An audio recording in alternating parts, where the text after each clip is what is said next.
Hello, everybody. Good afternoon to you all from my side, and a good day to everybody. Yes, welcome to another day of Live at the Waterhole. And for anybody that's new, this is where we're going to monitor some of the waterholes, and we're going to see what animals are out and about to have a look at.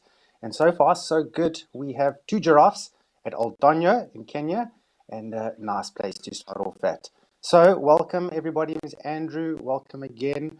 I look forward to being with you for the next couple of hours this afternoon, and I'll be with you for the next 3 days as well. So today, tomorrow, and the next day. So looking forward to that. Please do remember that we are live and interactive.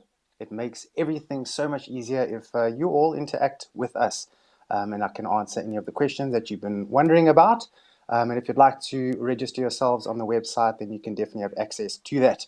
And then if you want to take part in the YouTube conversations, please do use the @FC and then type your message. Basically means final call. And yeah, we've got Jordan who's going to be with us, our director this afternoon for the first bit of the show. And then she's going to be doing some of the operating of the dam cameras as well as the Africam zoomies. So thank you very much for your help on that. And overall, let's have a good afternoon. Let's see what's happening now.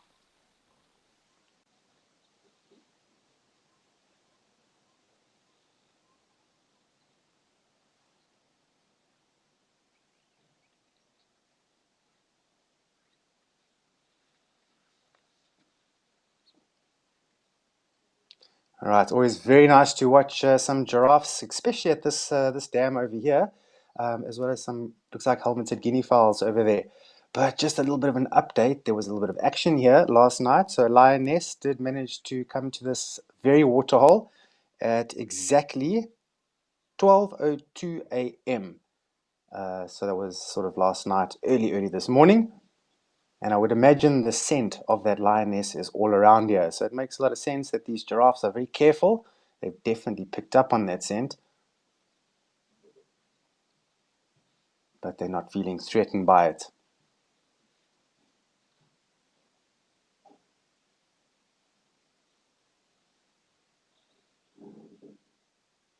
Right, so the first comment this afternoon, thanks very much, Mercedes. Greetings to you as well. And you're also greeting the Wild Earth crew and all the chatters. Happy Friday. Yes, it's a good Friday so far. Why? Because we get to spend some time together in nature and we get to experience things together, which is always a highlight.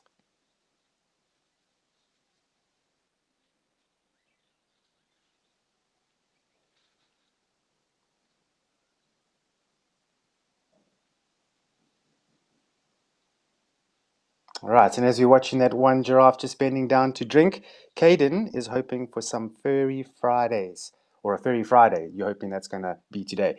So lots of animals do have fur. I'm pretty sure you're talking about that lioness. Well, you never know.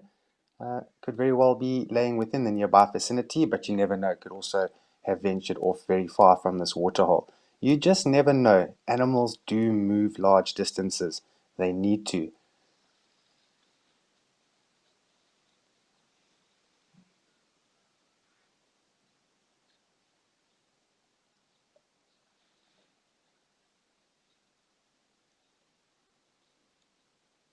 All right, very nice sighting so far, these two giraffe. Let's go through to, yeah, my neck of the woods, the Eastern Cape. Let's go to Founders and let's go see what's going on there.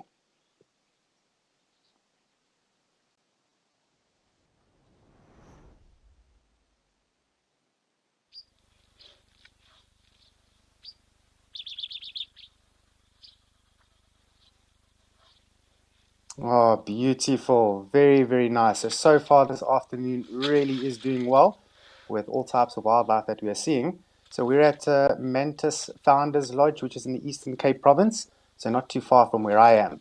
So I'm also in the Eastern Cape. I'm about roughly about 130 kilometers from this very location, so not too far. Yeah, it looks like we have a walk by there of an Egyptian goose and another one over there. Gotta love it, eh?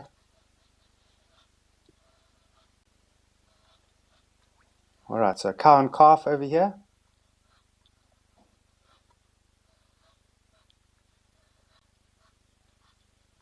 Quinn, very magical. One of the previous naturalists that I got to watch on Wild Earth used to, challenge the word magical. Oh, look at that rhino getting into a wheel spin over there. Oh my goodness, a little bit of antics for the day. But yeah, this is so real what we are seeing right now. So this is not some sort of a fairy tale or anything like that. What we are seeing right now is real, and it's very strategic if you think about it, and a very clever idea to put cameras at dams because yeah, water is going to attract a lot of life, and therefore you can really monitor what's happening, what's going on in the reserve, what rare and endangered species are being seen that you might not see with your naked eye.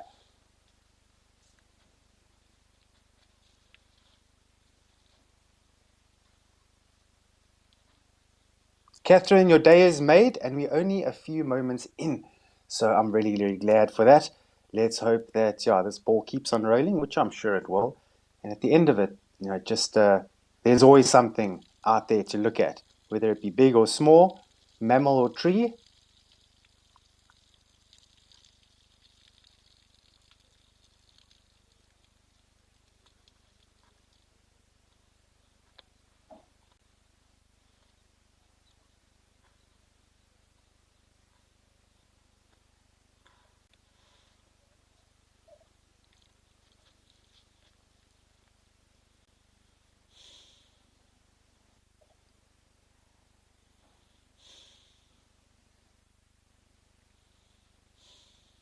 Bianca, good afternoon to you. I don't know what time of day it is your side, but greetings.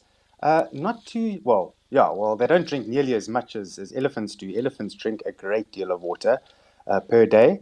I mean, it can average out anywhere between 80 to 100 liters per day with elephants. Rhinos, not nearly that much. They would require, I would imagine, somewhere much beneath half that. So maybe about 40 or something liters around about there per day, which is still a lot of water. And yeah, equally as dependent on water. They need it nearby. They need wallows. They need water, springs, rivers, whatever the case may be. And they don't dig for water, so they need surface water.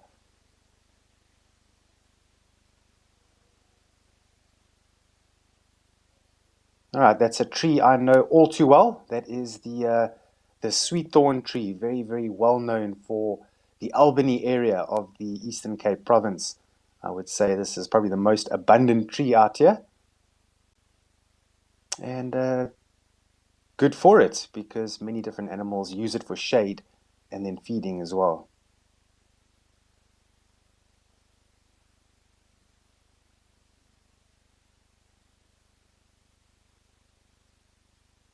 Marianne Vocht, thank you very much for your question and your input there. So, a white rhino calf is going to stay with its mom for, between 2 years, maybe a little bit more, depending. But what's very interesting is rhino cows, they really are built to breed because she will fall pregnant before the time comes when her calf needs to go independent. So she'll still have her calf and it's growing and it's getting to that point, but then a male will find her and then mate with her, and then she falls pregnant. And by the time that calf does need to go independent, then her other calf pops out. And it's very good in the sense because we all are very well aware of the numbers of rhinos that are dwindling every single year for multiple years now. It's very, very sad, but it's a very good thing that rhinos, when they're happy in the environment, are very good breeders. Okay, very difficult to breed them in captivity and very, very difficult to artificially inseminate as well, which there's being research done as we speak for the northern white rhino out in East Africa, which are what we call actively extinct at the moment. I'm not sure how many females are around, but unfortunately the male, he passed away. And so, yeah, it's a waiting game now. They've got to come up with some research. They've got to get it right because, yeah, if ever a saying was correct, the clock is ticking.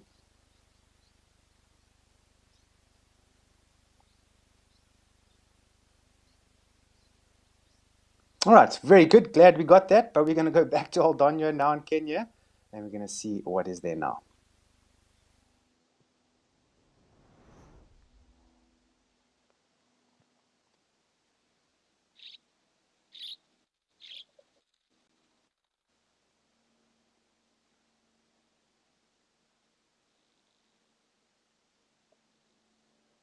Right, looks like a very peaceful day out here in Kenya. I don't see any bushes moving in the back there.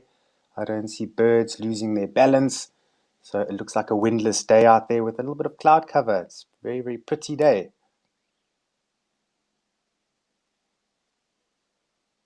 Jive Bunny, it's midday. Where you from? In England. Good stuff. And Pizza Man, 7 a.m. They're in the New York City. Well, yeah, it shows a lot of dedication that you're up and about at this time watching. So good on you.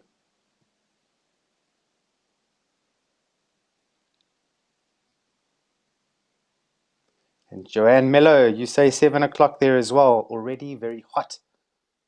Well, you must enjoy those hot days because, yeah, we are in winter at the moment and we're all crying for the summer months.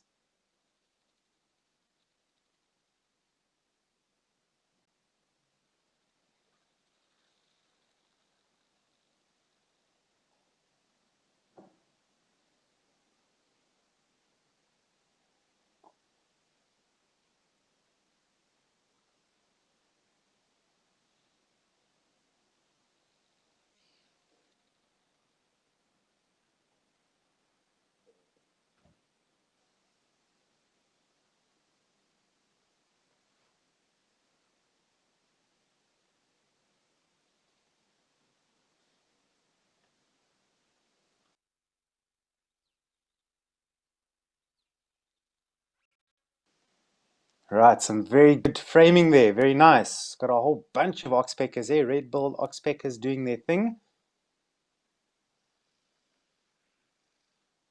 And just like that, the giraffe feels, I'm being watched. Let me just move a little bit, as they always seem to do. Some animals are very, very difficult to photograph, but actually, giraffe, they are very nice. They do tend to pose and they get all these beautiful angles. And then, of course, as you're seeing now, when they drink,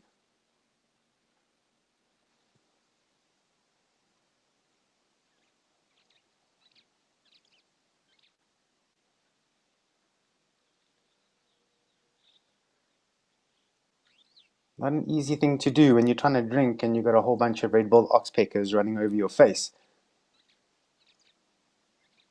So as much as they need these birds, sometimes they are a little bit annoying for them. They tend to climb in their ears, all over their necks and face, sometimes up their nose.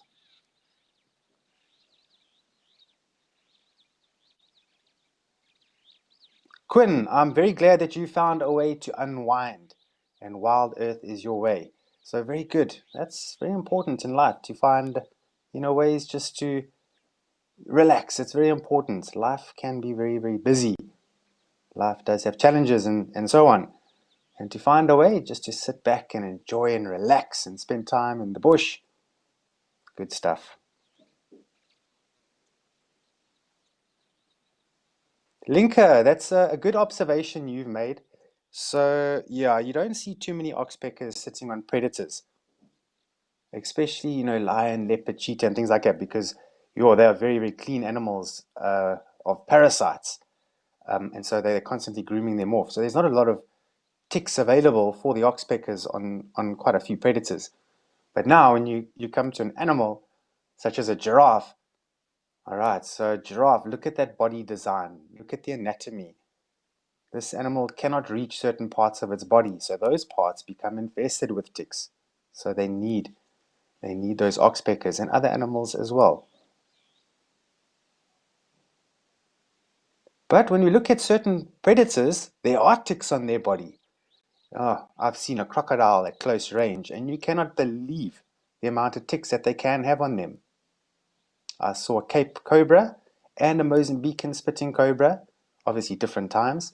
Um, they had a tick or two on the body, and then it's not a predator, but leopard tortoise, big leopard tortoise, they do get ticks on them. Wouldn't think so.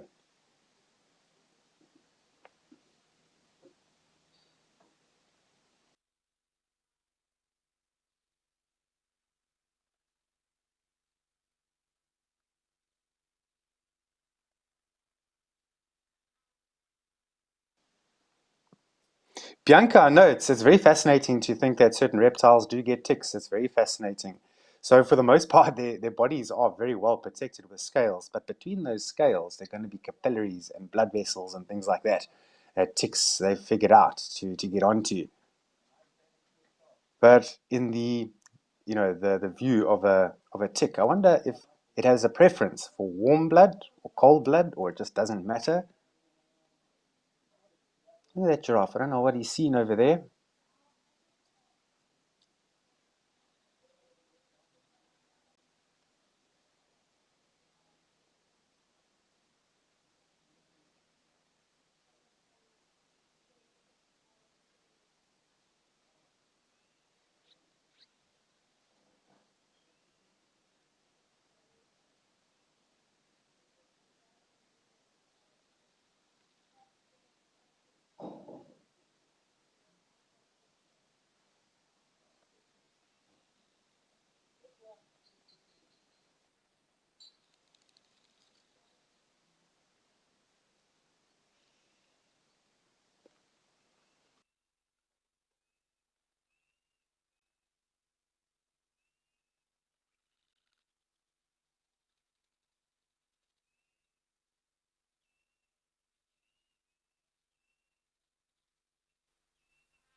Right, I just love the orange or the yellow color of that grass line over there.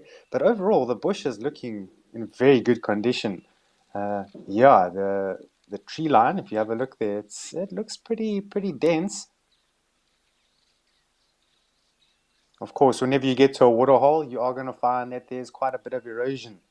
So animals coming in and out, the soil takes a hammering. So you never use a waterhole as your guideline because it will always look sparse and desperate. But when you look beyond the waterhole, it's looking lovely.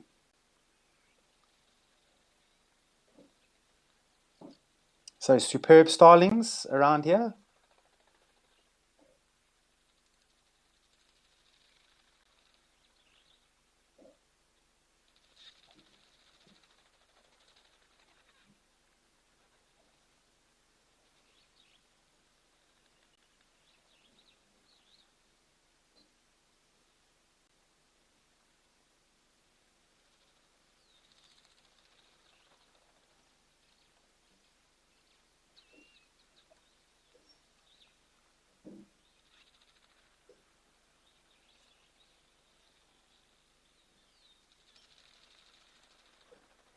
Now, another thing, yesterday I was just thinking, we've got 3 days together. I'm going to be with you today, tomorrow, and the next day, as I mentioned earlier. So I thought, why not go into a few things that we can either, spread them apart over 3 days or, really dive into some really interesting topics. And so I thought this afternoon we can, really talk about mammals because, most of the show is based on mammals, yes, birds and reptiles and anything the naturalists can find. But most of the things that we show are in fact mammals, which I think we're going to dive into in a little bit. All right, so I think let's go to a different camera in the meantime. Let's go check out Tembe and see what's going on there.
Right, so we've got two storks busy grooming themselves here.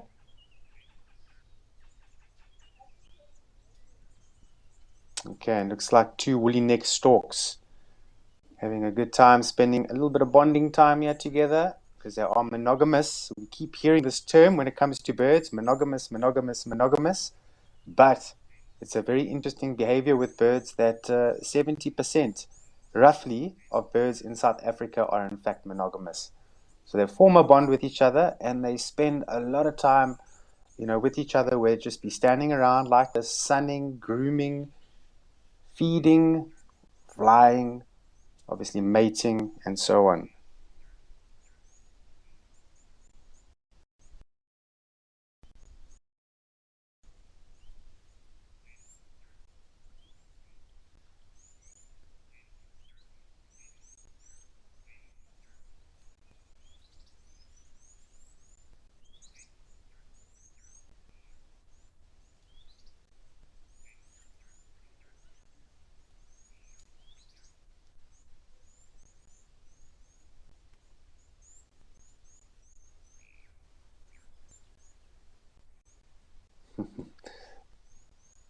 Just balancing on one foot there. It's amazing. A lot of birds do this. They'll balance themselves on one foot. Look at flamingos are very common in doing that behavior. So it seems like they get a lot better, I don't know, stability on one foot because they're able to lock the leg. So they lock it and it's very rigid, it's very sturdy. Mink, you don't think you've seen these storks before? Well, yeah, nature's all about first times. There's shaking their head at the same time there. So yeah, it's always nice to see things for the first time. Even myself, I see things for the first time sometimes. Right, two impalas. Right, so I mentioned earlier on we can sort of talk about maybe mammals today. So yeah, I want to ask the question, and I'm going to give it a bit of time because it's nice when you all interact with us. So you're allowed to obviously go and Google and do your thing. But when we talk about mammals, why do we call them mammals? What does a mammal mean? All right, so we'll begin with that this afternoon. We'll give a bit of time. While we wait for those, just going to scan a little bit here. We're going to see on, beautiful, an elephant bull.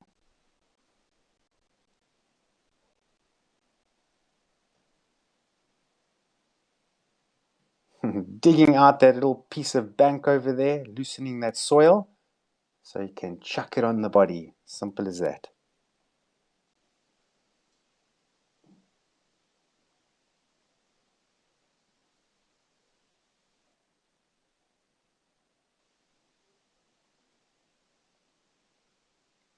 Right, Eli. Yeah, so mammals, yeah, they are warm-blooded.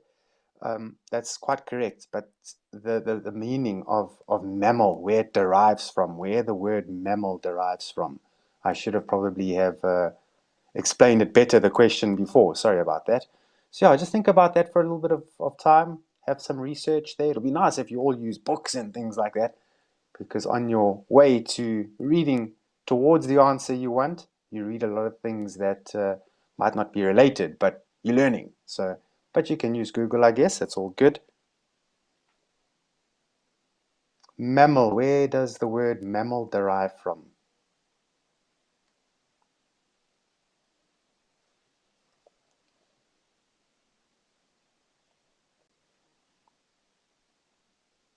Definitely an impressive mammal that we're looking at. Still a youngish elephant bull. He's not fully mature yet. I would say he's sort of getting there.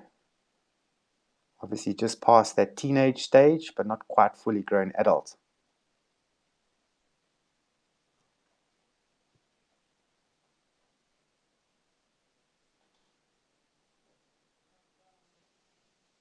It's always an awesome sight if you've ever seen it for yourself when an elephant does this dust bathing and showers his body with all of this dust and dirt and so on. And then afterwards, you go and take a look at the sign once the elephant is gone, obviously. And you get out and you go and take a look there and you have a look at the sign and you get to see, all the different details in their trunk that they're registering on the ground. or the foot.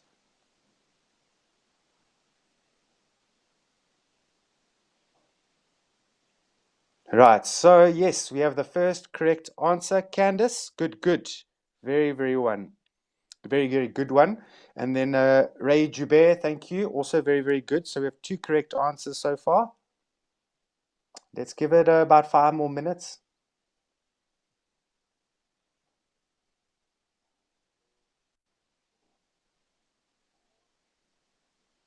All right, so some impalas on the far left-hand side. It's amazing how successful impalas are. All the game reserves I've worked at in South Africa, they've all had impala. Very successful. I think is it the most successful mammal in Africa, or is it the most successful antelope in Africa? I think let's lean towards the most successful antelope.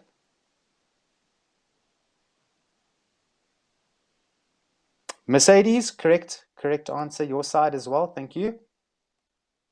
Okay, we're gonna give one more, and here it comes. Okay, yes, Liverpool bird. Yes, you are right as well. Okay, so let's give away the answer. All right, so where did this answer? So this was Ray Joubert. So the word mammal, the word actually derives from the Latin name, which is mamma, which refers to the mammary glands in which they feed milk to their young, because we are mammals as well. Okay, and so any animal that has mammary glands and produce milk to give to their young in the stage of development for that young. Okay, those are all mammals. Is that an African jacana at the far back there, running over those reeds? Sure looks like it.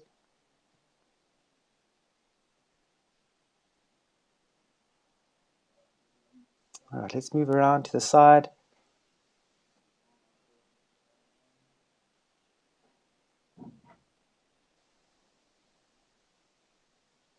Okay, it's elephant bulls over there again. Nice little bachelor group.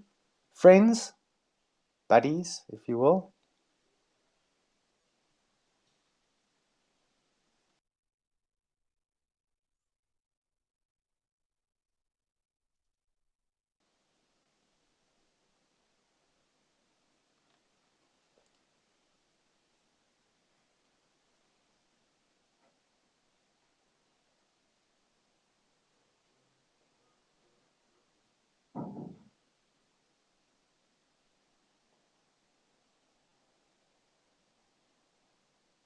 All right, one of those bulls coming down to drink. The other bull, I don't know what he's doing with his trunk there. He just seems like he's just not really doing too much. And you got an Inyala coming to the waterhole in the foreground there. Beautiful, lovely. Always seems to be something happening here.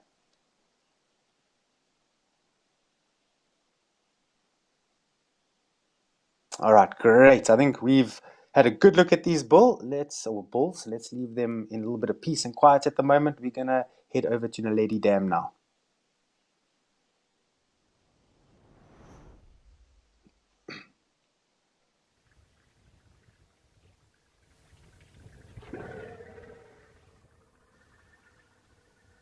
Okay, another elephant bull drinking water. Thankfully, he's not in the well. Like I saw that video of that hyena that was in the well. So you see that little rock, that rock formation with water in it there. So hyena actually jumped up there and then fell in and then sort of panicked a little bit and couldn't get out for a few minutes.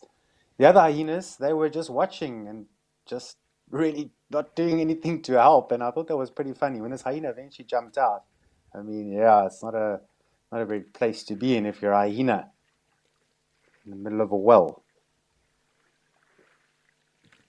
Kim, this angle, you love it. It's a good angle.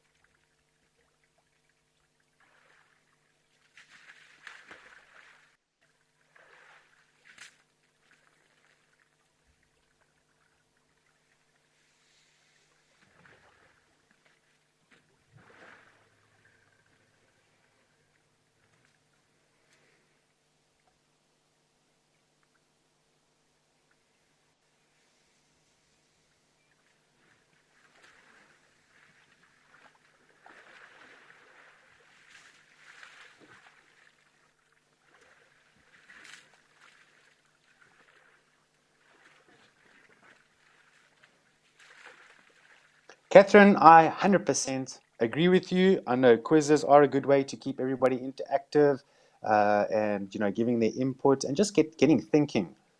Because, most of the time, if you ever wonder about something in nature, you just give it a good think. The answers, they're most of the time pretty simple, but not all the time. And one of the most rewarding feelings is when you figure out these things for yourself. And the only real way you can do that is to spend time with the different animals. And Africa being a very, very diverse, place and a lot of different species of wildlife, it can take way more than a lifetime to ever really get to know some of the wildlife.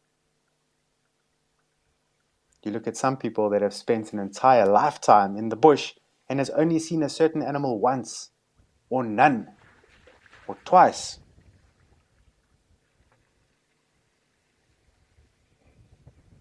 An animal that I've only seen twice in my entire lifetime, quite a rare one to see. It's a Damaraland mole rat. Might not sound like much, but believe you me, they are very interesting animals found in the Kalahari. And very seldomly do they surface themselves from underground. Very seldomly.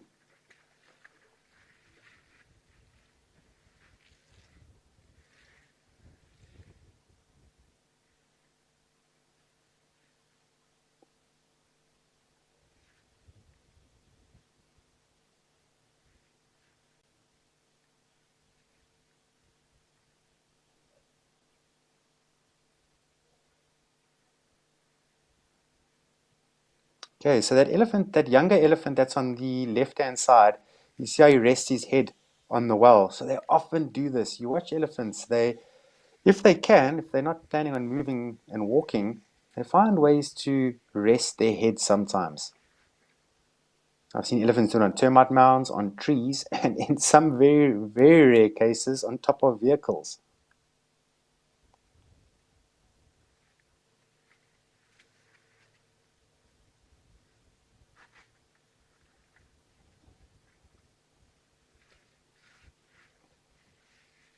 Okay, so it makes a lot of sense for this elephant now to look for a place to scratch.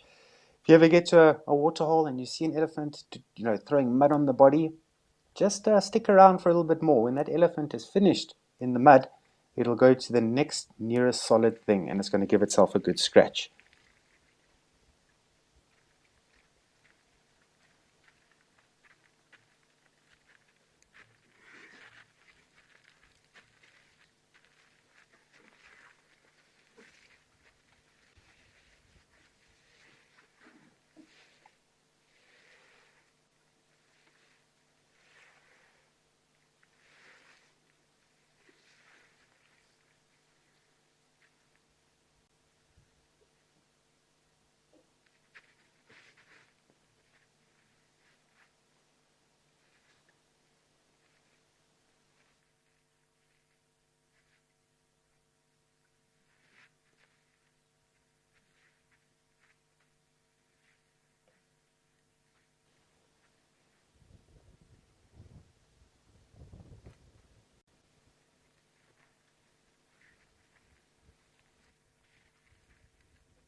All right, not too much going on. They do tend to stand around. Elephants, they do try and save as much energy as possible.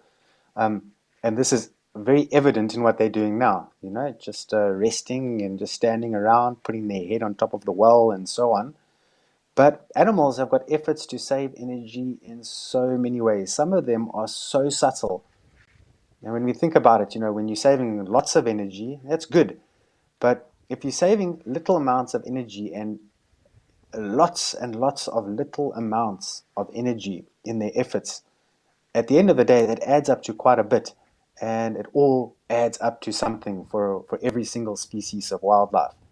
They think very carefully what's going to be the easiest way to do this, to do that, because ultimately, they've got to supply food for themselves, they've got to look after themselves, and it's not always an easy thing to do, especially in winters and droughts and those sort of events. So they've got to think carefully. Energy is important.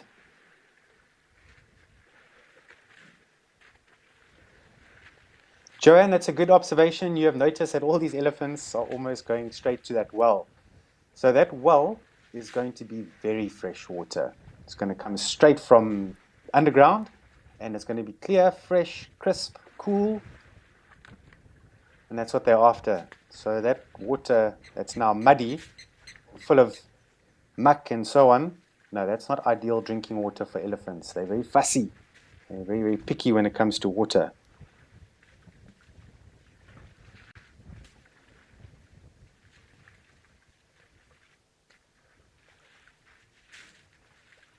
And you watch this carefully.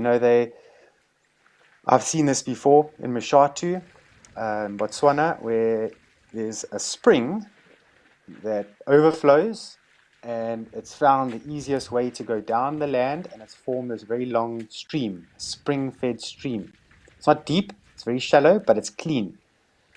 But for the elephants, they found a cleaner way, and that's to dig a hole right next to the stream. And eventually the water comes out of there or into that little hole they've dug and it filters through all of the sand and it's clean, but it's not clean to begin with.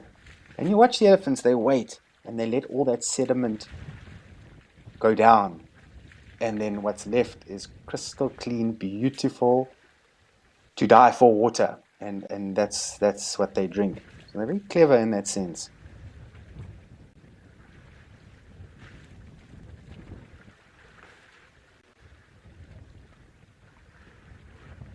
Ah, exciting. All right, so some elephants are out in Ngoro. First time I'm going to be heading that way now. So come, let's go to Ngoro.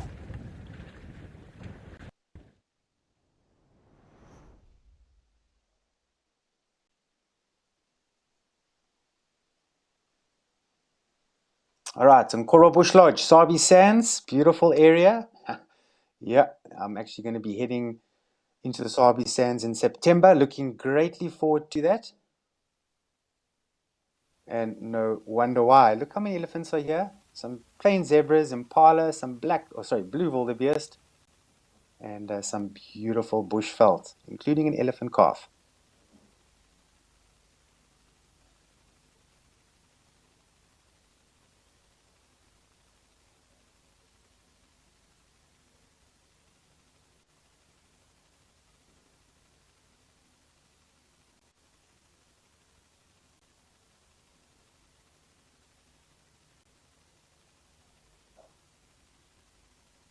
Okay, so we spoke about mammals earlier on, where the word mammals derives from.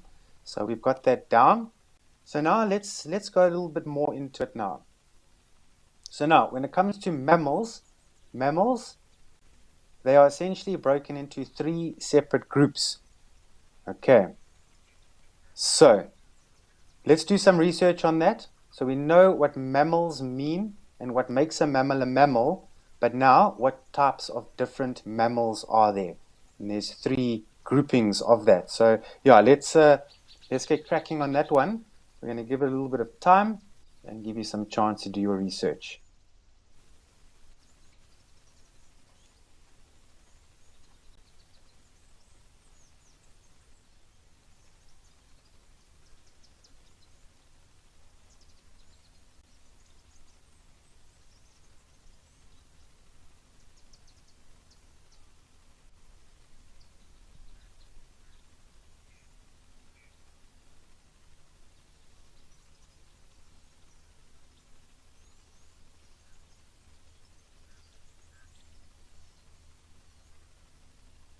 Just beautiful. So this time of the day, elephants, they do come to the water and mill around a little bit, but it goes beyond that. There's a lot of young calves here. Some of them are more or less the same age group. So yeah, a young elephant like that cannot operate like a full-grown elephant, and the distances need to be shorter. Shame, they're tiny. Young elephant calves, they soon realize that coming to a water is really a good place. It's a place where they have fun. Becomes more than just drinking water and cooling down. It's a place to socialize, to run around, get your body full of mud, wrestle your friends, bond with your mom.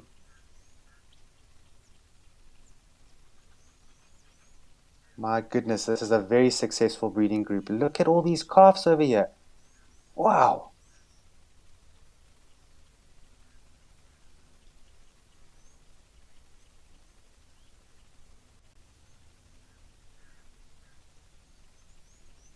Almost looks like there's a hammerkorp in the water there.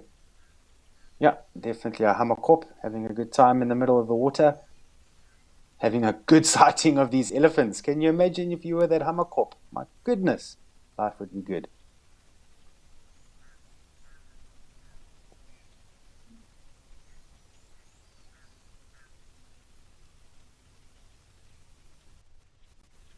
Right, so I hope I got those thinking caps on this afternoon while you're watching these elephants. The three groups of mammals. Okay, try give examples if you can, because examples makes it very relatable for everybody. Look at that elephant doing some yoga, stretching his back leg.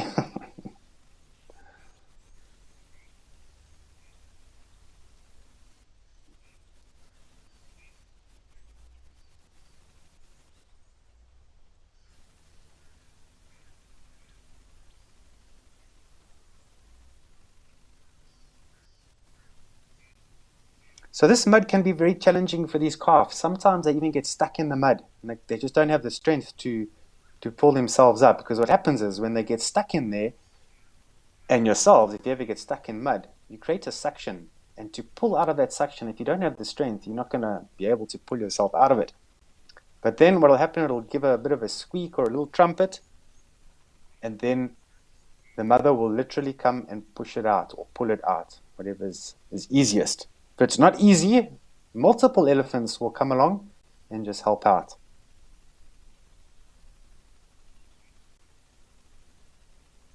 Right, so first correct answer, Catherine. Yeah, your thinking cap works good.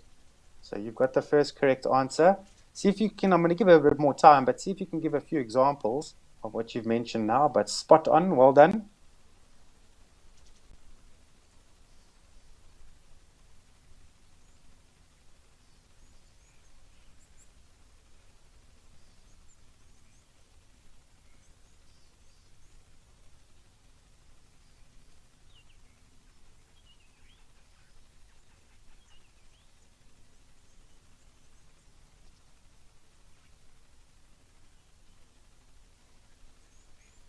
Okay, I don't know if it's my imagination.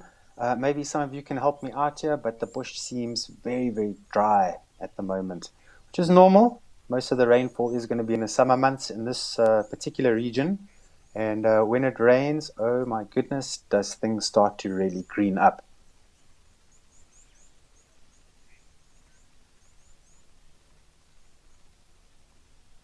But we know the bush is still in good condition. Why? Because the bulk feeders, i.e. the elephants that we're seeing now, and then also the plain zebra that I just saw at the back there, they are all looking well fed, not thin, and it makes a good indicator is your land, how dry it really is, and how the battles animals are really battling is to look at the bulk feeders. Because remember, bulk feeders they need bulk to survive, and if there's no nutrition in that bulk, they are going to suffer. So if you see elephants, multiple elephants getting thin, okay, so that means things are really, really desperate in the environment. And everything else generally is going to be desperate as well. Catherine, correct, correct. Nice one. I like your answers there. So you gave some good examples. Let's give it a bit more time. It seems like this one is a tricky question, but once we get into the answers and we give examples, and it's very fascinating stuff. So it's a simple topic this afternoon, and it's quite important to know this, especially if you're a nature enthusiast, if you're planning on becoming qualified and things like that. You must know these things.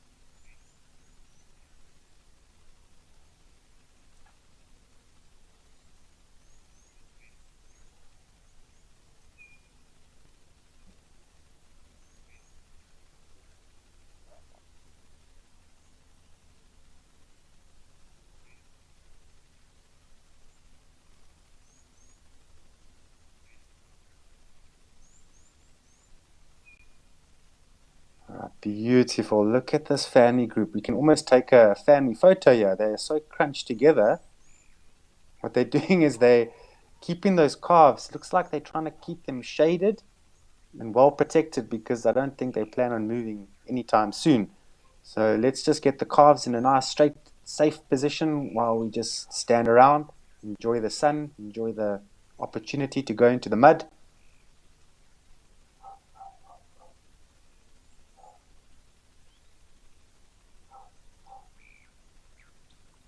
Ray Joubert, thank you for your input there. So you say that this waterhole has lost quite a fair amount of water in the last week. It's probably elephants, more than likely. I mean, they're not really going to drink from there, but other animals will. And the rate of evaporation, plus elephants throwing it all about.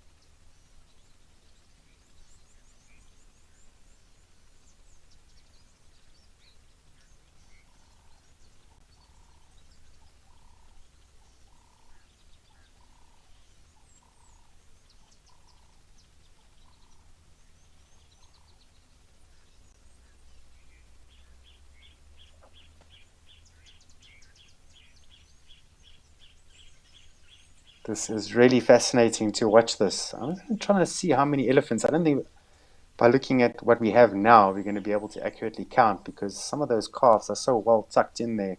I don't think we'll be able to see them. But a fair amount of elephants over there. And there's a road just beyond them, which is quite nice because if there were any game viewers and they wanted to go and take a look, I mean, their guests would really love this.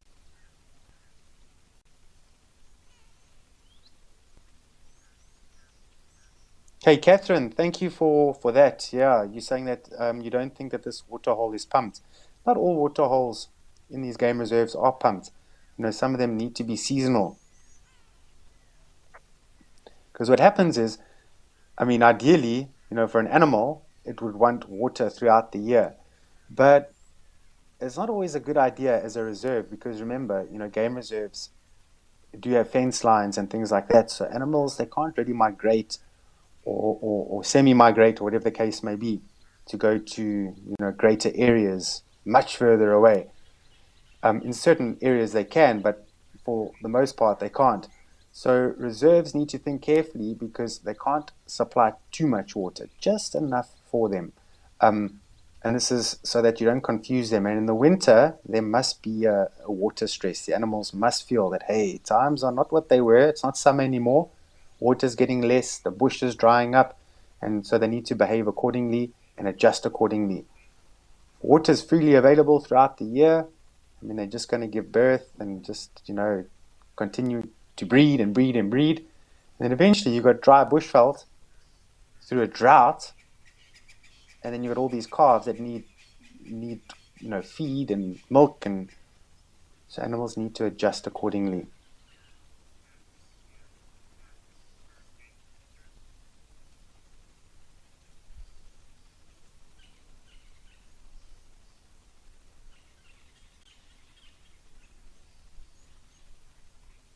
That's what I've always loved about nature. I'm sure many of you can relate to what I'm about to say is that it's just amazing. I always find it amazing how wildlife, they always find a new way.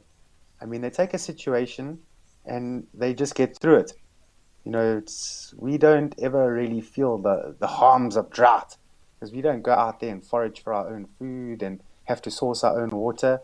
The only time that we feel, you know, oh man, this is a terrible drought is when we open up our taps and there's no water coming out of it. Otherwise, we don't really know or don't feel it.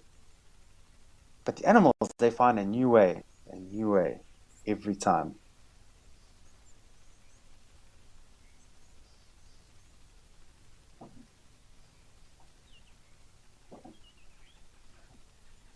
So you're going to notice some of these young elephants, they're gonna tusk the ground and they're going to do all sorts of things like that. They do this. They're still learning their tusks. They're still learning that. how to use it, and they're sort of mimicking what they've seen from the adults as well. So this is practicing.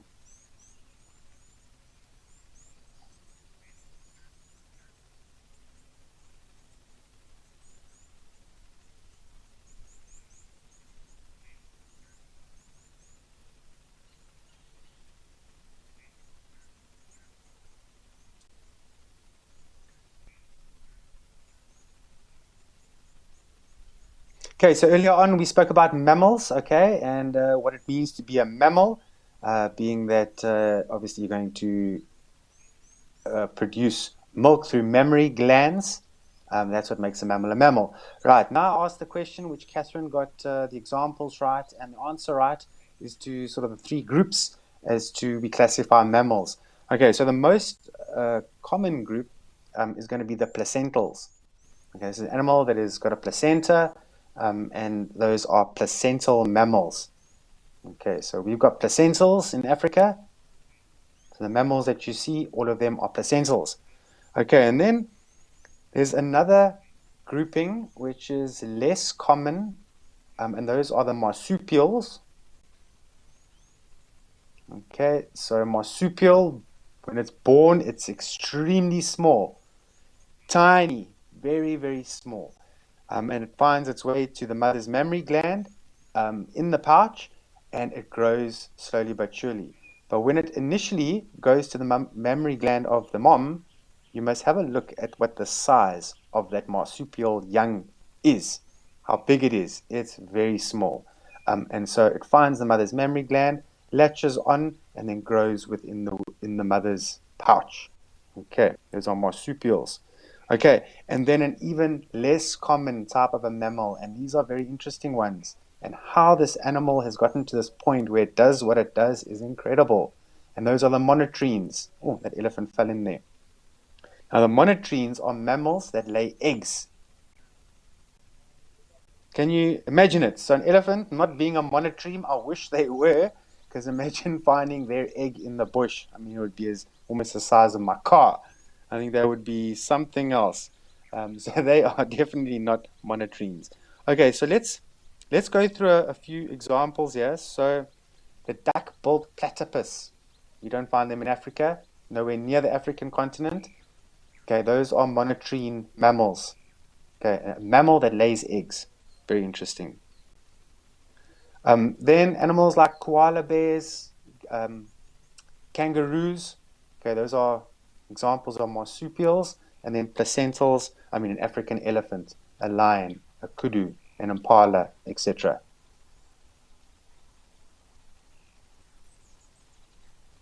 What I find very fascinating, and if there are any folks from Australia that are watching, please let me know. I'd love to hear from you.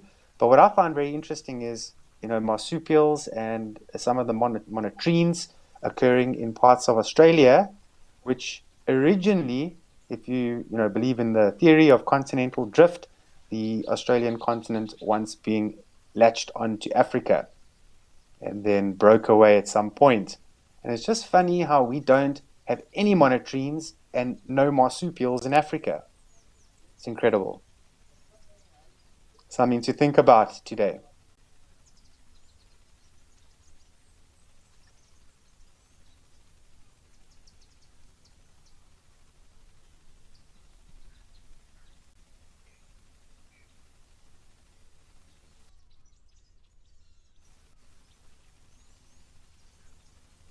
Right, if any of you have managed to see any duck-billed platypus or any monotreme mammal in your lifetime, please tell me all about it. Those are, yeah, animals I would absolutely love to see with my own eyes in the wild. That would be such a treat for me. And if you have seen something like that, please let me know. I'd love to hear.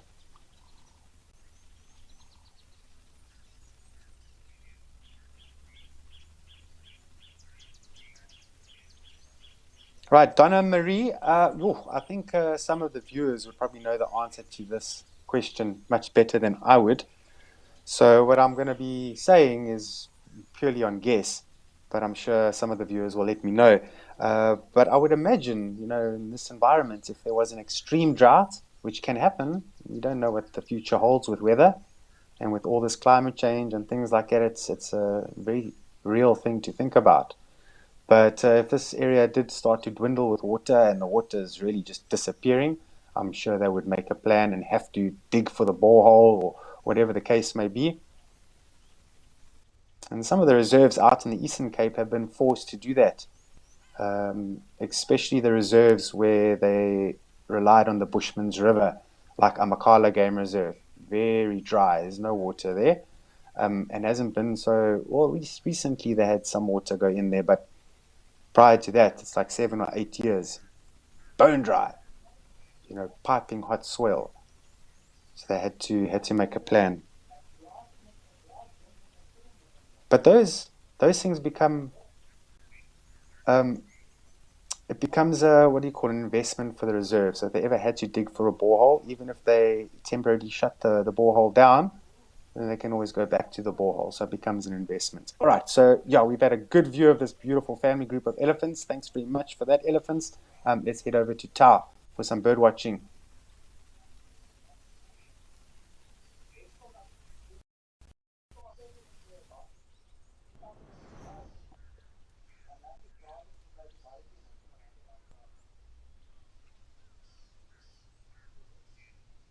Ah, very nice. Very nice framing. Whoever did that, thank you very much.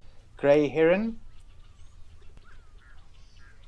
out here Madikwe Game Reserve, which is out in the northwest province of South Africa. It's a region I have been to. Beautiful region, different type of a bushveld, but incredible wildlife in this region.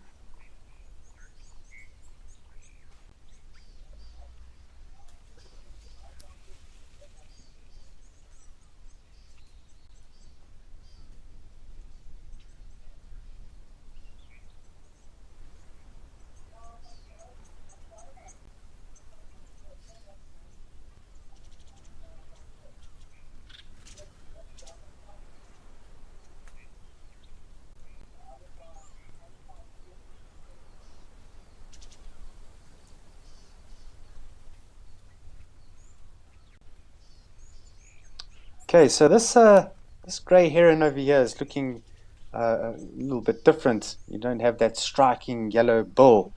So in a calculated guess, I would imagine this is a juvenile with a slightly less yellow bill and some whitish ear coverts as well, which is situated right next to the eye there. That's what they call an ear covert. So it's still very whitish, those ear coverts. Yeah, Donna Marie, anytime. I'm here for you. So if you have any other questions, send them through.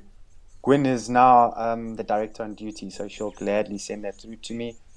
And we still got quite a bit of time to play with, which is quite nice. And time really does fly. So yeah, do send them along if you have anything else. Now it's actually some bit of mythology about herons that I know about, but in certain cultures in Asia, when they back in the day, and probably still very much today, is when they go fishing.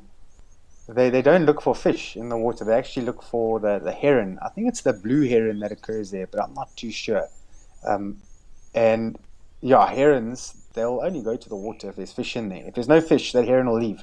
Won't go there because they rely on a lot of the, not just the fish, but aquatic life, so amphibians and things like that, and some insects around the water. And if that's not available there, they're not going to waste time. They'll go somewhere else. So they do indicate that there's life there, and so very good indicators of also how good the water is as well. If the water is polluted, okay, that's going to affect the amphibians and the fish. They're going to eat those fish and amphibians, and then they would perish. So if you ever get to a water source and you see that there's herons, they're doing well, okay, looks like the water is doing very good. It's a healthy system.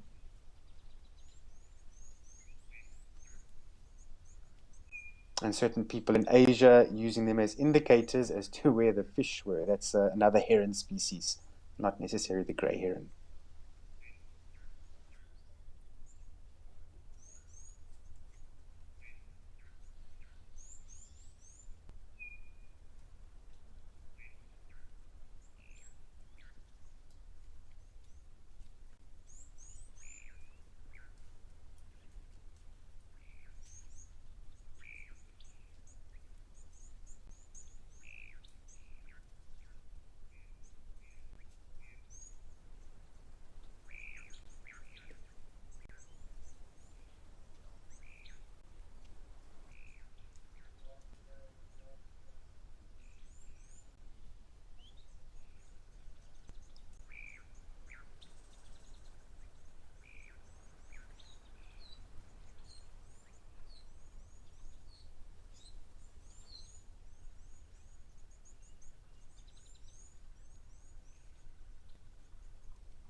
Right, looks like another woolly neck stork over here.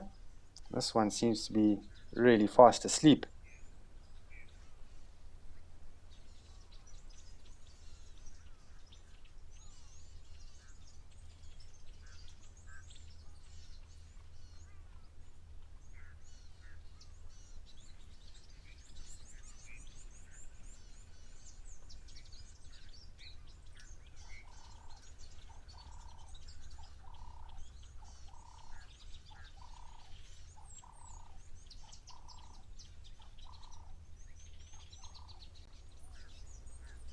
Brazen Hearted, thank you for that. You said you've seen blue herons before in the US. Okay, interesting. That's very cool. It's one of your favorite birds. Oh, it's nice to have favorites. I mean, certain birds, certain mammals, they do become fond to the heart. I know I've got mine. Everybody has theirs.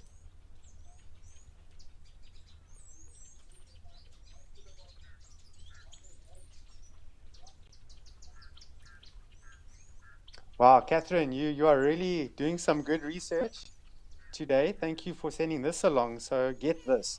So Australia once had a marsupial lion, okay, which went extinct about 45,000 years ago.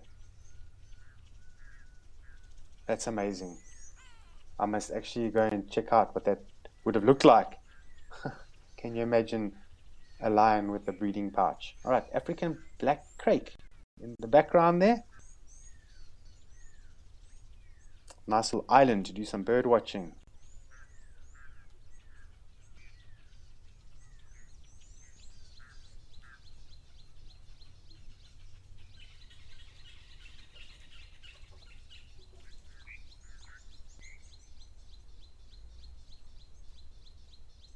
I don't know, this stork is also could be an abdom stork.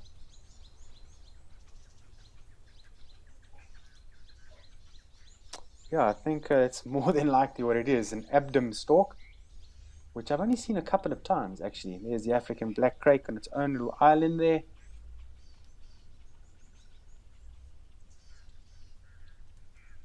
They're pretty busy birds. When they're walking around foraging and doing their thing, looking for nesting material, whatever the case may be, they are busy, busy birds. If you ever get to lock your binoculars onto them, just watch them for 5, 10 minutes. They're quite fascinating to watch.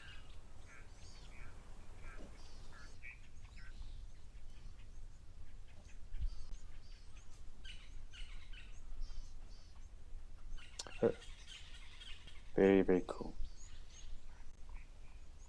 Very cool.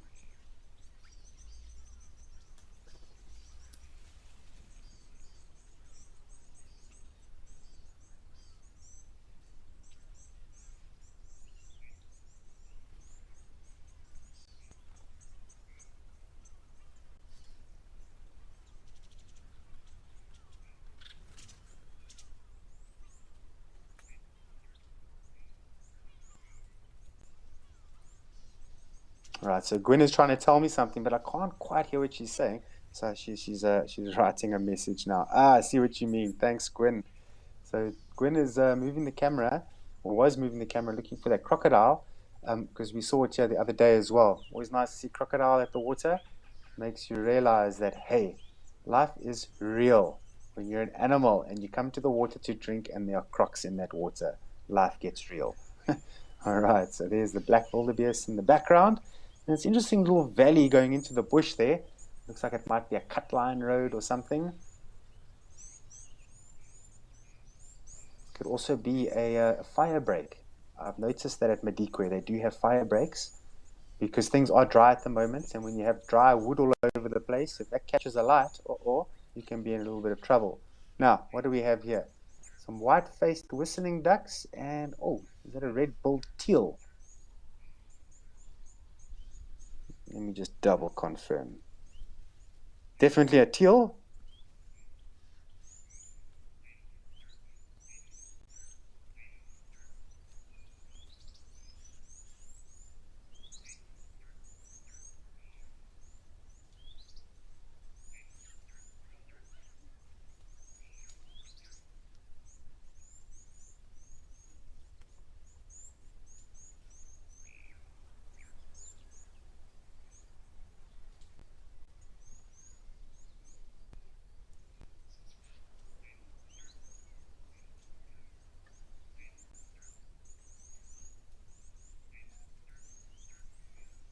Looks like a Natal spurfowl walking around there. Okay, lots and lots of elephant dung out there. Look at all those heaps of elephant dung. Amazing. Just goes to show how many elephants are coming down here over the times.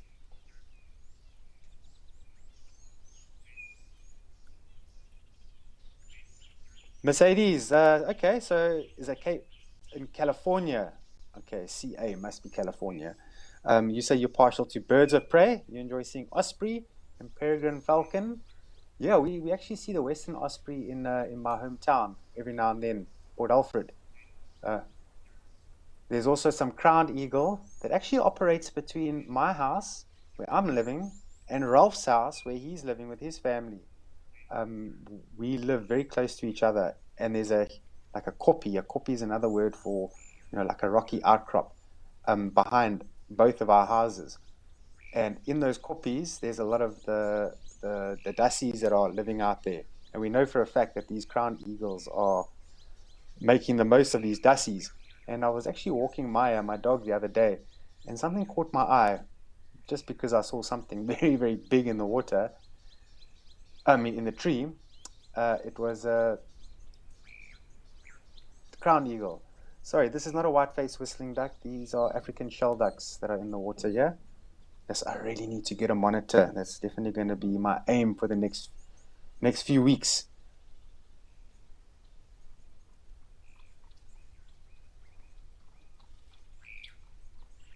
Now, it definitely makes life a bit easier if you have a nice big screen. Can you imagine if our friends at the final control were all working off small little laptop screens? It would not work.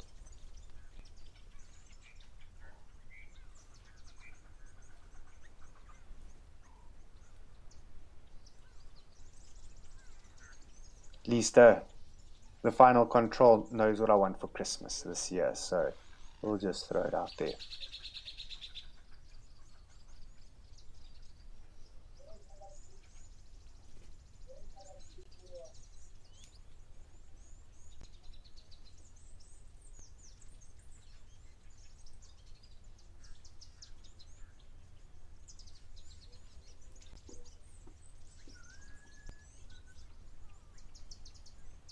Okay, overall it seems like a very warm day, given that it is winter.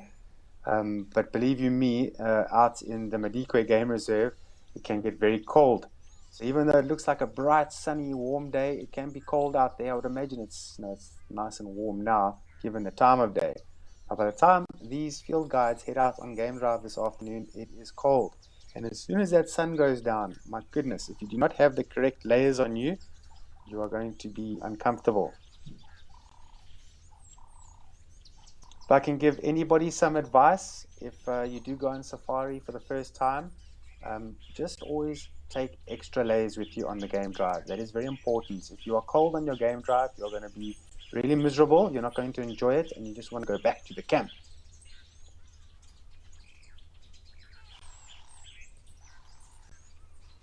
Right, there's more than enough space in the game viewers that you might go in, where you can put any layers that you're not using. You can, stash them in the vehicle. The minute you need them, you have them available. But don't be cold on game drive. It's not pleasant.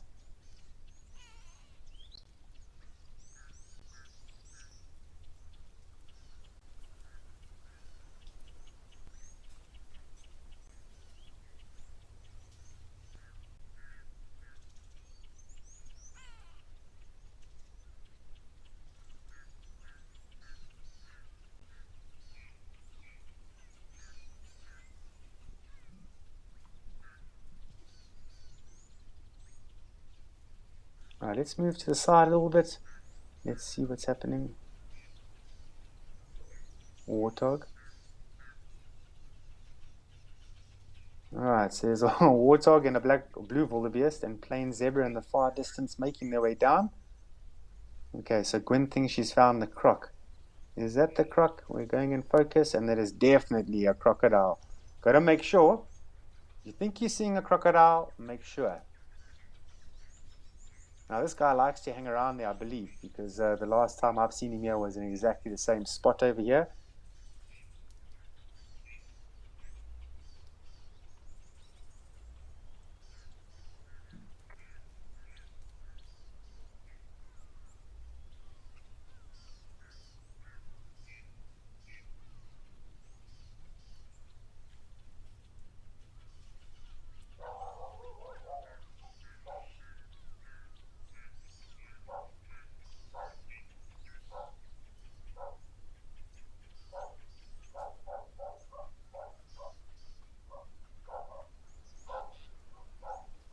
Right, while we're looking at this impressive crocodile, so earlier on we spoke about mammals, what makes a mammal, and then, of course, the three different groupings of mammals with examples. Okay, so I think it's quite fitting. We've got a nice sighting of a crocodile here. Let's talk about the reptiles now.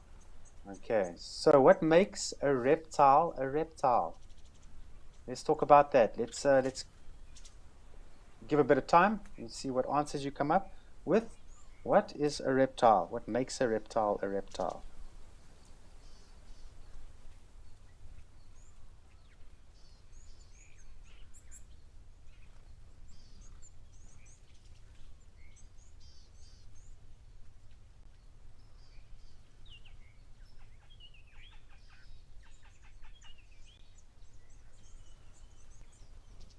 Right, there's a three-banded plover just walking at the back there.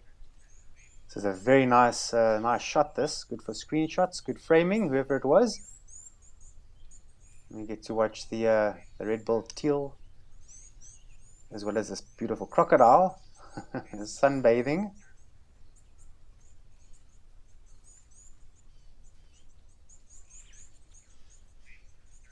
Right, so reptiles. What is a reptile? We'll just give a bit of time for that. Now this crocodile is fast asleep. Now reptiles are really experts at saving energy. Now try and imagine it. This crocodile, if it manages to catch something of size, like that warthog we saw walking past, he's good to go for a whole year. Alright, if there's more food available, of course it's going to eat more, but if nothing happens for the next year, as long as this animal had a big meal, it's sorted for at least a year. Can you imagine if you only needed to eat a meal once every 6 months or a year? Food costs would definitely go down, and fellow South Africans, you'll know what I mean. Are those three-banded plovers mating at the back there? My goodness, didn't even see that.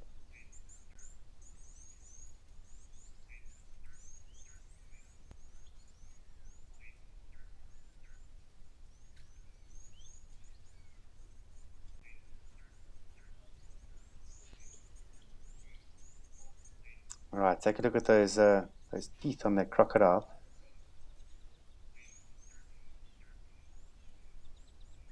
Just have a look at these birds a little bit more. And they're tucked in there, really enjoying the warm sun.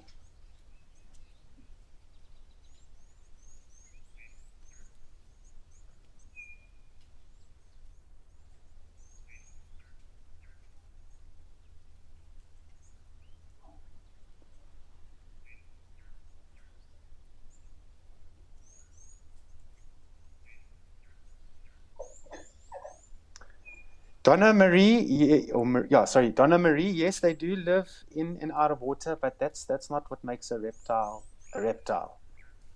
Okay, so think about a reptile. Think about how they get their warmth, how they reproduce, and so on. And then obviously, what's on their bodies is also a characteristic of a reptile. So I'll give it 2 or 3 more minutes, and then we'll go through the answer on that one, and then we'll dive into the different orders of reptiles, because we know that there are reptiles, but there are different orders of reptiles, which we'll get into. Quite an interesting topic when you look at taxonomy and breaking animals into different categories and orders and suborders and things like that. It's mind-boggling to most people, even for me sometimes. But when you start on the basics like we did this morning, it makes it so much easier, and then you start to maybe get interested in it, because taxonomy is definitely one of the topics that is not a favorite out in the bush. But it can be interesting.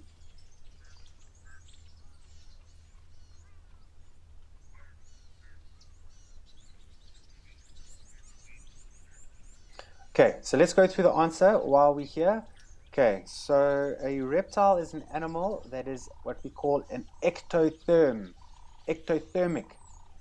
So it relies on the outside environment to be warm, like a nice warm road or something like that, nice warm sun, nice warm rock, and they will get the heat, they extract the heat from that.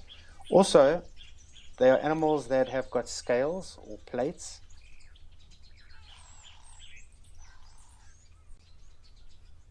Okay, and then they lay eggs. Okay. So Darren B, sorry, your answer came in right at the last moment as I was going through the answer. So you actually got it right. But there are some reptiles, because your answer is they are cold-blooded and they lay eggs, which you're 100% right, and do not give birth to live young. There are some reptiles that do give birth to live young. Okay, we'll get through that in a little bit. All right, and then Tiddenbach. Sorry if I'm getting that wrong. Okay, so you're saying ectothermic, they are egg layers, okay, and then has hard scales or armor-like plates on the body. Okay, that is a very good answer for what I've just asked now. So that is exactly what they are. So ectothermic, they rely on the outside environment to be warm. When the outside environment is not warm, they are sluggish, and being cold-blooded animals, they cannot move around as what they would. So hence the crocodile is doing what he's doing now, making the most of the sun and the warm land. Okay, and then just Darren, just to dive a little bit deeper here. So certain reptiles, an example would be, puff adder is a very, very good example. Um, I can't remember what the word is now. Oh, I forget it. Is it oviviparous or something like that? We'll just leave a question mark on that one. But these are snakes that lay eggs in their body, and then the shell will crack and the young gets out and is given birth whole or live, and then those eggs would be rejected from the body. And a classic example would be puff adder. But now when it comes to a crocodile, they are nesters, which is very, very interesting, and they protect the nest. So if you know a crocodile is going to the water, going to a certain place on the bank, very close to the water, the female will find an adequate place to make a nest, and she digs a hole about 45 centimeters. Some of them dig deeper holes, but the average is maybe around about 45 centimeters. And she pops her eggs inside there, covers them up, and she guards that area with her life. And if you are some unsuspecting person walking along, nodding your head, listening to your music on your iPhone or something like that, not paying attention, and you walk past that nest, promise you, you will know. She will come flying out of that water towards you like a missile. Hopefully you have enough space to get out the way. Then crocodiles young will hatch, and it tends to be the males tend to be the ones that are closer to the surface because the temperature is warmer there. So the males are by a certain temperature. Oh, what is that temperature? Is it 31 to 35 degrees Celsius, I think? I'm not 100%. I can't remember exactly. I think so. But yeah, so the warmer temperatures of the hole, that's where males are produced at a certain temperature, and then the females, which will be a little bit deeper down, because it's cooler, and that will encourage females to develop in the egg.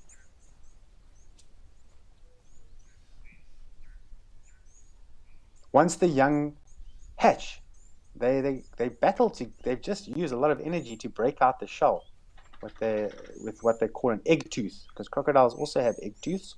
So they break out the shell, and then they're tired now, so they start making this sound.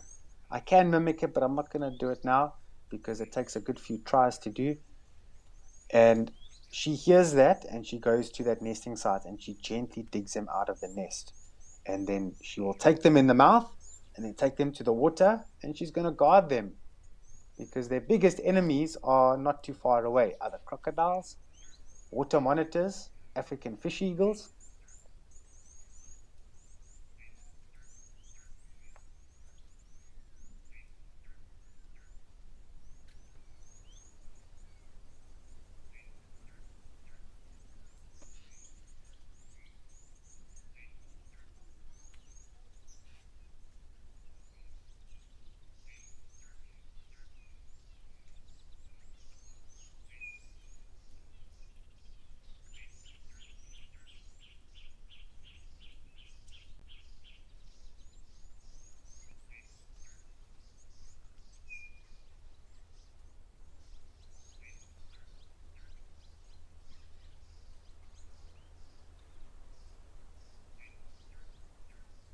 Okay, so now we know what makes a mammal. We know what makes a reptile a reptile. But now, interestingly enough, now reptiles, they're broken down into three main groupings or orders, however you want to look at it. And one of them we are looking at in its order of itself is the crocodile. The Nile crocodile, it's the only crocodile that is found in the African continent. Okay, and they're in the order Crocodilia. Then when you look at snakes and lizards, they're put into their own order, which is the Squamata. And then you get chelonians. I like the word chelonian. Those are, tortoises and turtles and things like that. And the way I like to remember it is remember chelonian. So try imagine the word shell. And that's how I remember. So chelonian, almost sounding like a chelonian. These are animals with shelled or shells.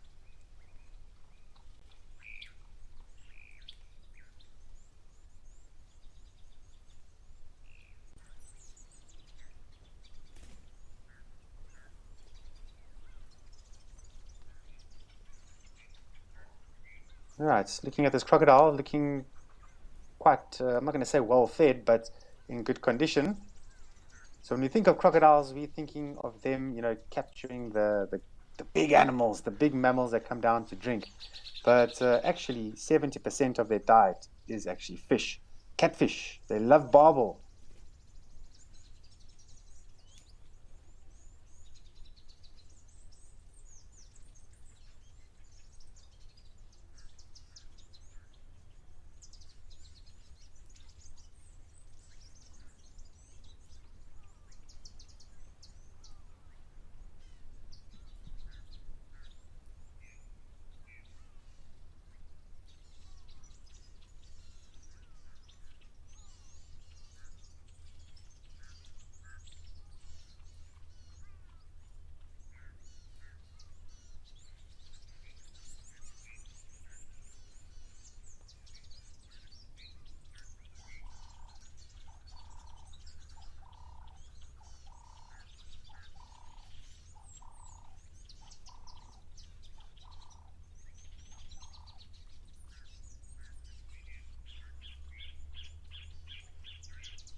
So Donna Marie, yes, indeed. So if you're ever looking to, I know it's strange, but if you're ever looking to identify tortoises or terrapins or anything like that, you must go into a reptile book. That's 100% correct because they're reptilian.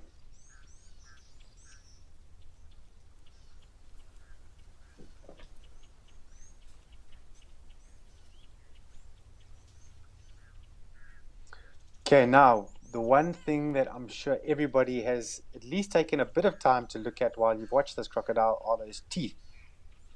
What makes them very interesting are those teeth are actually very loose in the sockets. So often, when crocodiles are fighting or they're capturing prey, sometimes even when they slam their mouths shut as a warning, sounds like a firecracker going off, teeth go flying out and they lose and shed a lot of teeth. So make no mistake, this crocodile's been living here for an X amount of time. There is going to be teeth around here. You just need to be able to find them.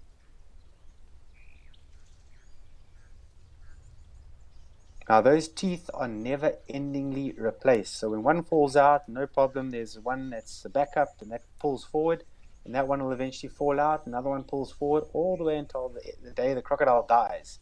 And a healthy crocodile that's lived a good life, anywhere between 80, 90, and in some cases 100 years. Can you imagine how many teeth they've gone through in that time?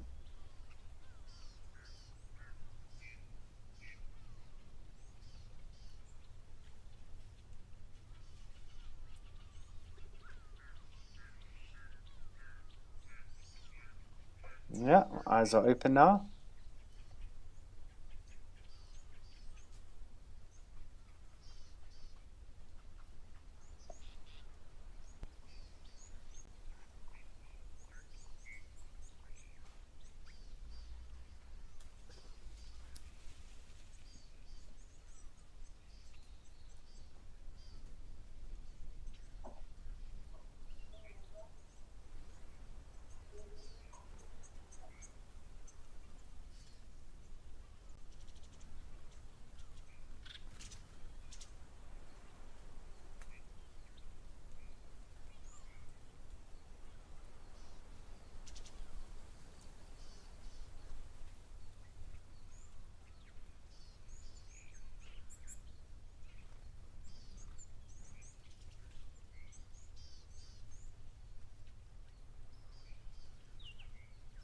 Okay, now I'm sure you've all heard of the famous death roll that crocodiles do. So it's impressive if you ever see it for yourself. And they do this with big prey. They're not going to do this with something that's small that they can swallow whole. So for a crocodile, if there's a big food item, say they manage to catch an impala or something, it's too big to swallow whole. So they need to rip it up in parts. And the way they do that is via the death roll. Now that death roll, when they force that spin, I mean they rip everything, the meat, the tendons, the skin, the bone, everything. That roll with full-grown crocodiles or large crocodiles increases the leverage of up to 200 kilograms. So a crocodile weighing sometimes up to a ton, doing a very fast death roll adds an extra 200 kilograms of force. Can you just try and imagine that? It's a lot of force, and whatever is being pulled on is going to rip in parts, and they can swallow it whole.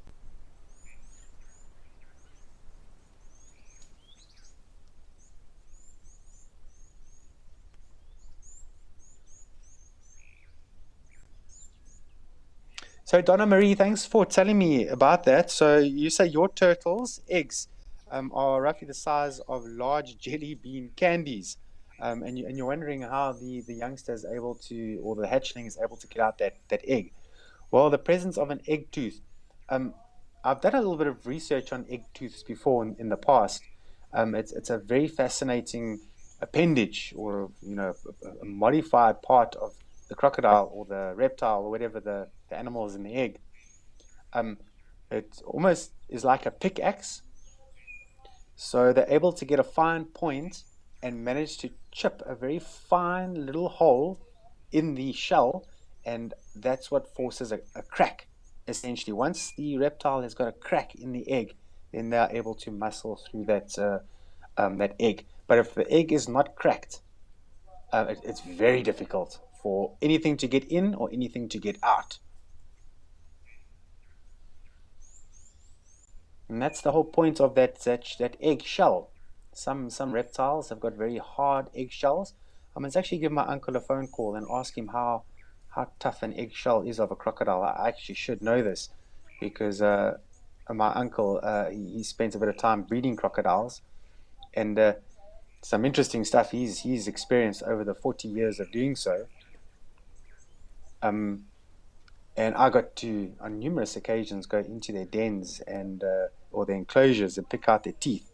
I was a young man back then, so this was the coolest thing ever, coming home with a bag full of crocodile teeth, handing them out to your friends and family, and hoping that they think that you're the next Crocodile Dundee, but not quite. So it's always nice to pick up that. But there's a lot of things about crocodiles that have made them real survivors, in the times that they're living. One of them being that they're able to survive long periods of time without meals, and then, holding their breath underwater for the time that they can. Some cases up to an hour. I mean, imagine scuba diving for an hour.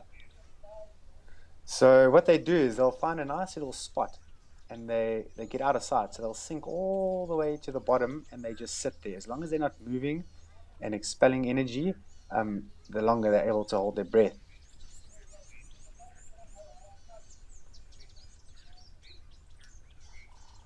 Okay, then also being adding parental care is a very unique thing when it comes to reptiles. Most of the reptiles, they lay eggs and wander off, and that's it.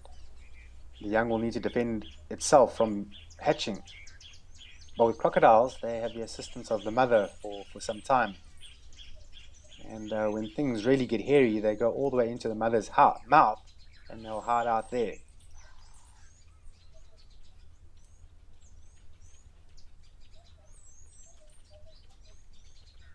Now, something like 40% of their body is comprised of a crocodile's tail. So it's a very, very well-formed muscle. That tail is incredibly powerful. They don't only use it to swim, but in some cases they use it to slap each other in fights. It's very powerful, causing the stunning of the opposition.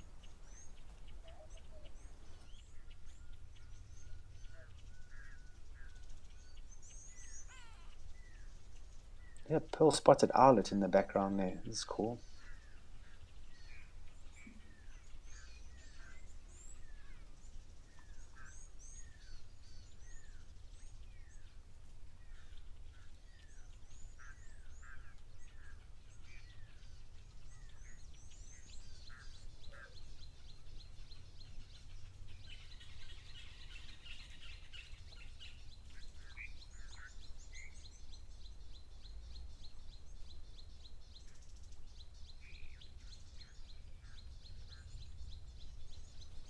So, Brazen Hearted, you're a new viewer, so welcome to the family. It's always a pleasure to have you. So, we are definitely giving you a nice, warm welcome on our side. Thanks for being a part of this. Google can be fascinating. It can be, but you've got to be careful with Google. Sometimes there's some real nonsense. We call it nonsense there.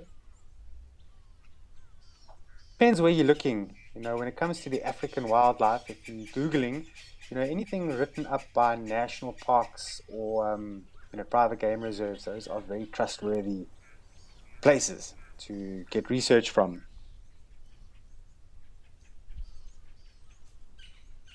Yeah, that's it. Brazen, no crocodiles in your part of the country. In Texas, you say alligators more there.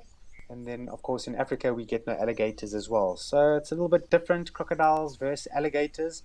I know alligators get ginormous, but, crocodile get much bigger than alligators. And then also, crocodile have got these more blunted nozzles, or nozzle's the wrong word. What's the word I'm looking for? Muzzle. Yeah, muzzle, not nozzle. So the muzzle, the mouth part, a little bit blunted. Okay, alligators, V-shaped, pointy, still impressive.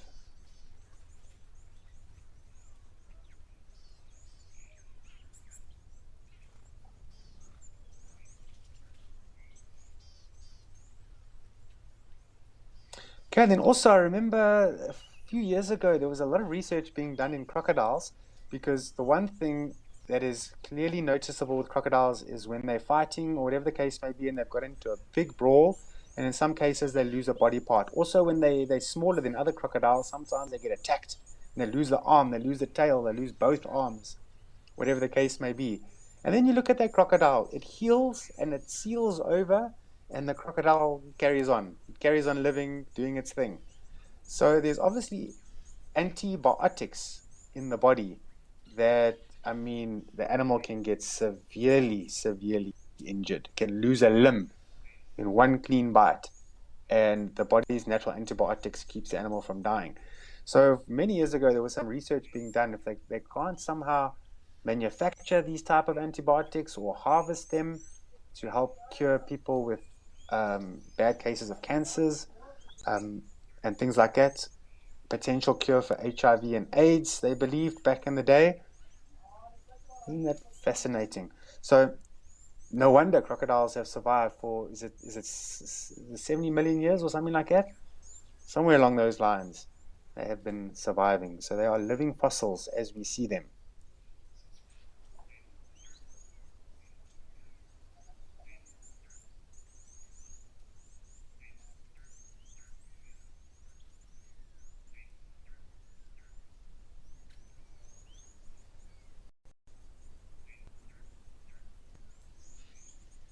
Yeah, and then just a few fun facts about crocodile. If you ever go fishing and you're getting too close to the water and you're thinking to yourself, it should be fine, and there's crocodiles in the water.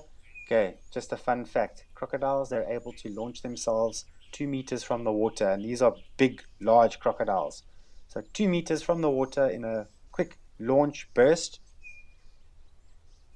And then also they can run on land. You're not going to really see that too often, but make no mistake, crocodiles, they can move. When this animal wants to run, it can run faster than you. So you give them a wide berth, you respect them because crocodiles have attacked human beings before. I think every year, I'm not sure what the numbers are, but many people are being attacked by crocodile.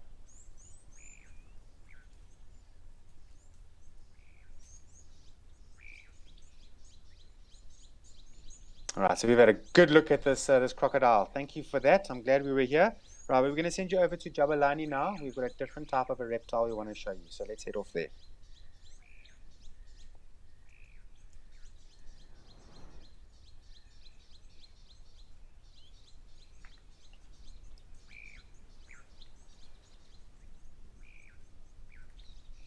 Very nice, Gwyn. Thank you for that. I had a feeling that we were going to have a look at a water monitor. So this is the crocodile's, one of the crocodile's worst enemies because they eat the young and most especially they eat the eggs. They dig them up and they eat them.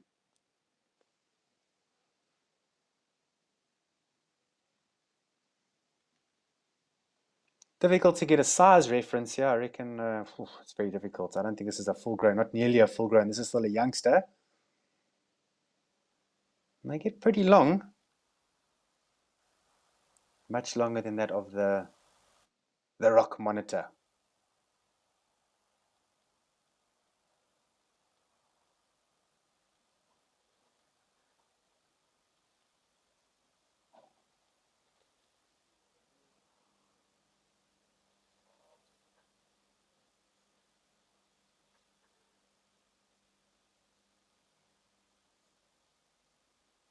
Okay, so as I mentioned before, water monitors, they do give crocodiles a very tough time. And crocodiles, they do not like them at all. So if a crocodile sees a water monitor and thinks to himself he can catch this thing, he's going to go for it. He's going to eat it. Going to get rid of the problem before it becomes a problem again. And so they don't like water monitors too much. Try to think of a relationship that lions have with hyenas. It's a similar sort of relationship that crocodiles have got with water monitors. You see them chase them away. That thing walks anywhere near the nesting sites of a crocodile, that crocodile will chase it away.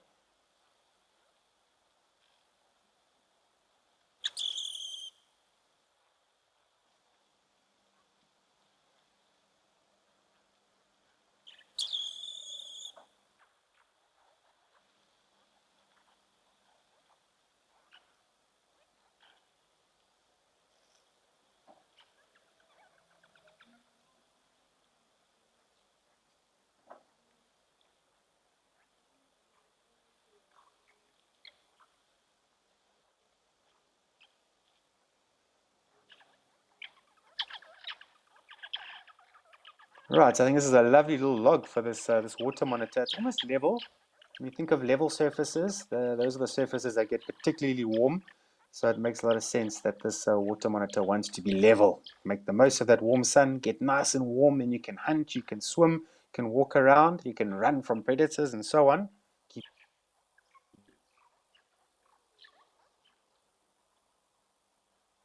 What's interesting about some of the signs that monitors leave on the ground, when you're looking at the sign of a water monitor and you're looking at the sign of a rock monitor, they're very similar. But one of the details that can be very different from the two different ones are the nails with the water monitors. So full-grown water monitors are going to have still very sharp nails. But if you look at the sign of a rock monitor, a full-grown rock monitor, the nails are just a little bit blunted. And sometimes that's all you have to work with. It's very difficult to interpret the two different signs.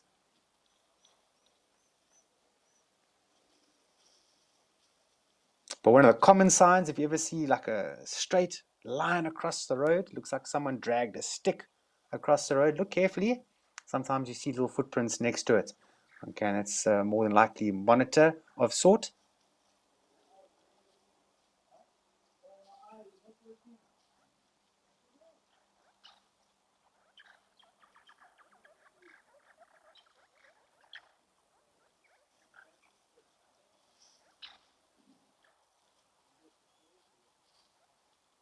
Right, just looking for some other monitor lizards that might be around.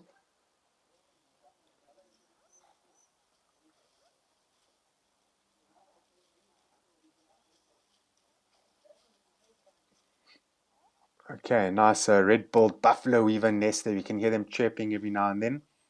So out in this region, in the Hoedspruit region, where Jabulani is, it's not too far from, well, yes, Juma. Yeah, it's a fair amount of distance actually. It's about 150 kilometers, but very similar region. Yeah, one of the birds that's very common around these watering holes is going to be the red-billed buffalo weaver. Very common around these watering holes.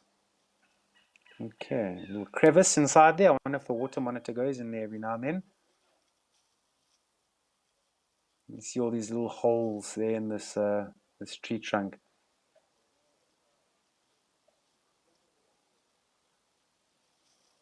Right, so this tree is long time passed away, but the legacy of the tree continues. Look at the life that is attached to this tree. So the red-billed buffalo weavers, and of course the water monitor. So the legacy continues.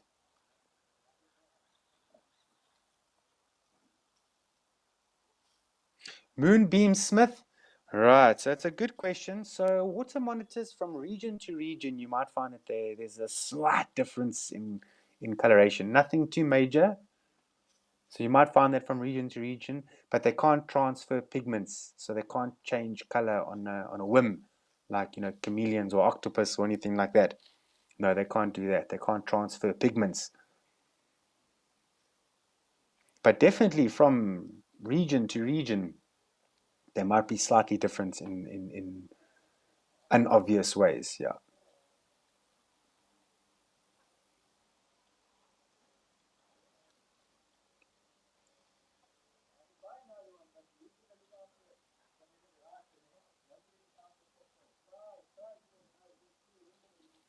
So now we know that the crocodile's worst enemy is going to be a water monitor. Now, what is the worst enemy of a water monitor? Okay, there's two. One is a crocodile, obviously. The other one is an African fish eagle. African fish eagles love water monitors. If they can surprise them, they'll take them. And it's a great meat. It's a good meat for them.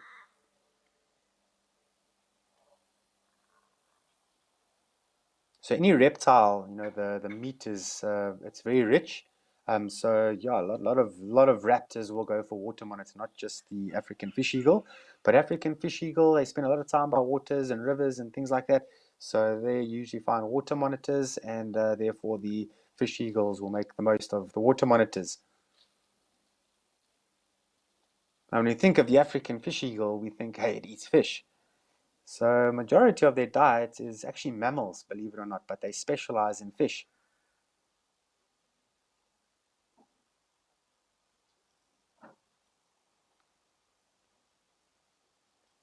Now this water monitor is going to eat anything it can overpower and eat. It doesn't rip its food into pieces. It needs to swallow whole, which makes them a little bit different to their cousin, the Komodo dragon, which is also a monitor. They are able to rip it up, their meals, not the monitors in South Africa.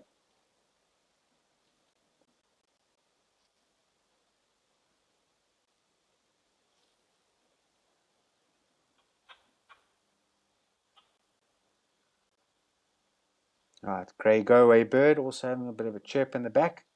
It's always a nice sound, typical African sound, the grey go-away bird.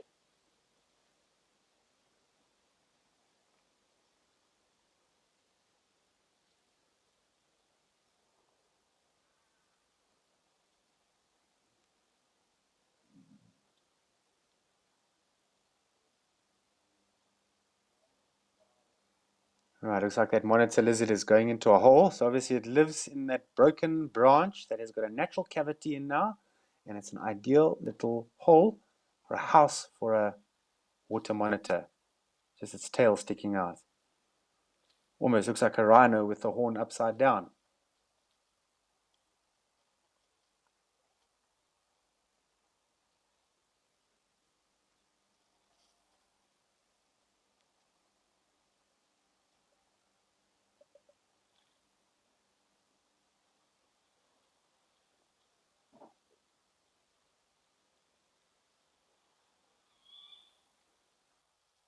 I don't know, this branches, this stumps almost looks like kudu horns in a way.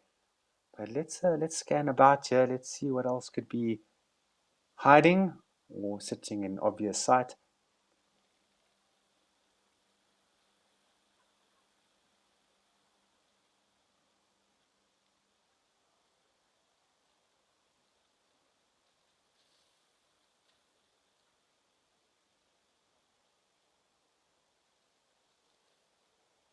Right, what have you spotted there? Another water monitor. Oh, yes. Yeah, well spotted. Very well. I didn't even see that. So whoever's operating the controls for this camera, great job. It's just, I don't know, on your side. There we go. Focus is in there. Well done. Aren't they pretty animals? Just take a look at each patch on their back there, leading all the way to their tail. This is it's a beautiful looking animal. Ah, thanks, Gwyn. So yeah, it's the African Cam Zoomy that's busy this afternoon helping us with controls. Thank you for this. We've managed to spot us two water monitors in an unsuspecting tree. It's very good spotting. And speaking of spots, take a look at the front leg of this water monitor. I've never noticed that. That is very pretty spotting on those legs there.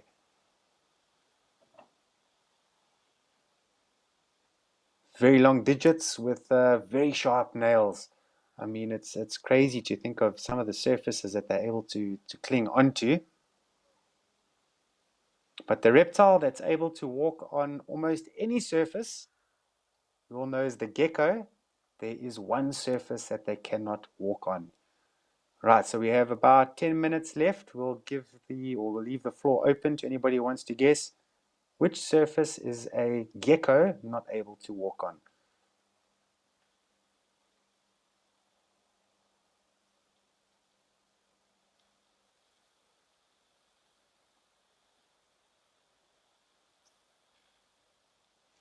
Okay, something that's also quite a nice thing to talk about is how reptiles smell. So when we look at the next time you see reptiles, snakes and lizards, and they're sticking their tongue out, one thing you'll notice that they all have in common is that their tongue is split into two parts. It's split. Okay, so what they have is a Jacobson organ in the top palate of their mouth. And when a reptile, if it thinks that there might be something to smell around, it'll stick its tongue out and its tongue goes out. Then the splits on their tongue will pick up any of the scent particles in the air. So now, when it puts its tongue back in the mouth and up the Jacobson organ, the organ interprets to them that there's more particles on the left split or there's more particles on the right split, whichever, and is telling the animal which direction to move. Go more left, go more left, go more right, etc., etc. So that's how they pick up scent. It's a very different way of smelling through your tongue, isn't it?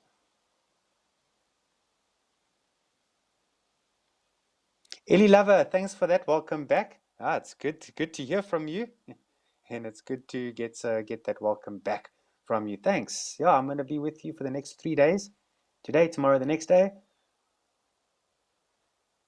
And yeah, if all goes to plan, I'll be getting off to Valgafontein Game Reserve in the August month, around about the 13th or so.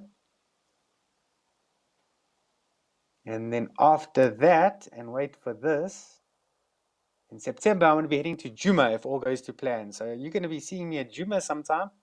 It's going to be the first proper time I'll be heading out there. I did go there for my interview, but this will be couple of weeks stint. So by 11 days, I'll be going there if all goes to plan. So yeah, something to look forward to.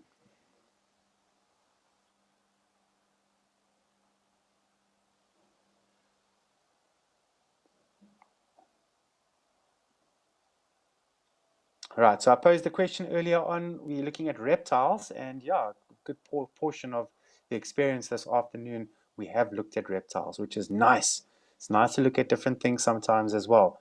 It's not always about the big things, sometimes. Not sometimes, it is. The small things are also important. So we've been seeing reptiles, and we spoke briefly about geckos and surfaces they're able to walk on. All surfaces they're able to, except for one known surface to man. It's a man-made surface. What is it? Gwyn, can you give us a guess as well? And any of the other directors that might be there with you at FC, Final Control.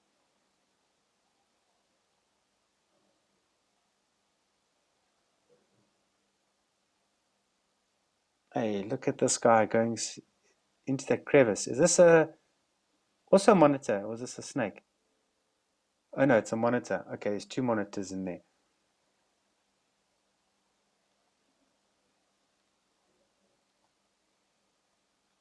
I don't know. This guy's interested in breeding with this female. Look at him. He's got the moves going. It's all about the head shakes, I think. Moonbeam Smith. No, geckos can walk on glass. They can. It's not the best surface for them, but they're able to get grip on it and traction. But there's another man-made surface, which I'm going to give a hint. You find it mainly on your household, not household, your cooking appliances.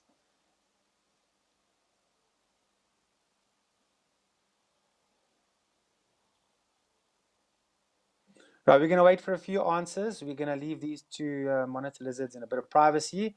But I believe we've spotted another crocodile somewhere. So let's go take a look at that crocodile.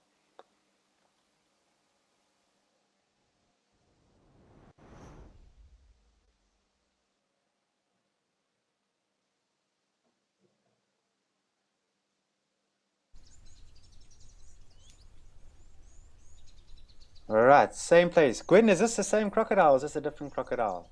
Oh, this one looks a bit bigger, isn't it? Oh, nice, Gwen. Okay, so this is a different crocodile, but a big one. Look at that tail. That's a massive tail. Look at that. And look at the scoots, those well-formed horn-like scales. Yeah, this has definitely been a reptile sort of a day.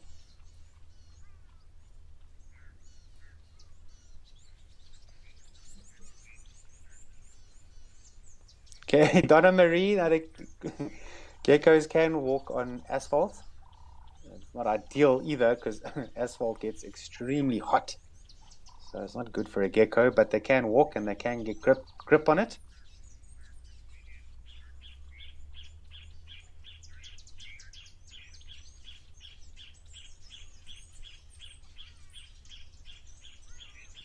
Okay, Gwen, you think they can't walk on metal? Well, that's half correct. That's half correct. There's a surface that goes on the hard metal. Okay, another hint. So think of a frying pan, a non-stick frying pan. That's your hint.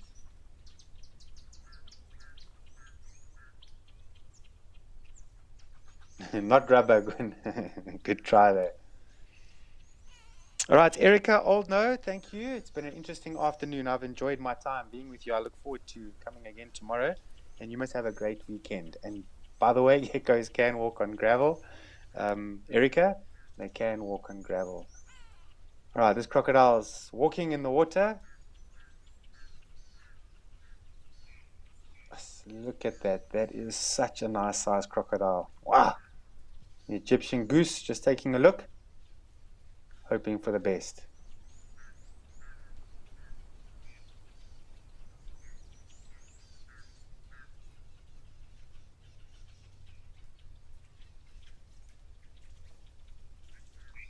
Right, honey badger. So, geckos can walk on stainless steel. But Tina Skilton, you have got it correct. Very, very well done. And for those that may have just, caught the end of what I'm asking now is, I know we're looking at crocodiles and things like that, but because you've been watching so much of reptiles this afternoon, I asked a question about geckos and the surfaces that they're able to walk on and not walk on.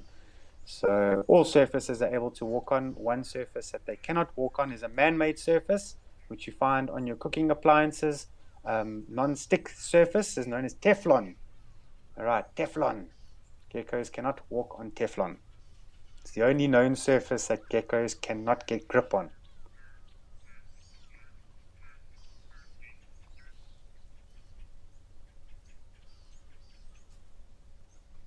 All right, look at those two shell ducks. They're pretty used to seeing crocodile here, so they just rather just watch in disgust as the crocodile just swims a little bit by there. But they learn to live in harmony together.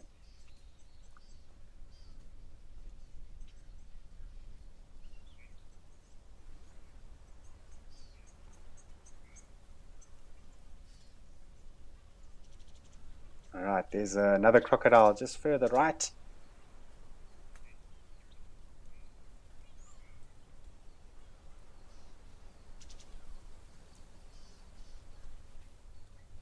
I think this afternoon has been pretty productive. We've seen quite a few different things. We've seen elephants, we've seen some reptiles of sorts, different birds. We've managed to see, yeah, some nice dam cameras as well. Um, and we got to ask a few very good questions. I hope you've all enjoyed it. So we are heading slowly but surely towards the end. And then, of course, Sunset Safari is going to start. I'm sure you're all very excited about that.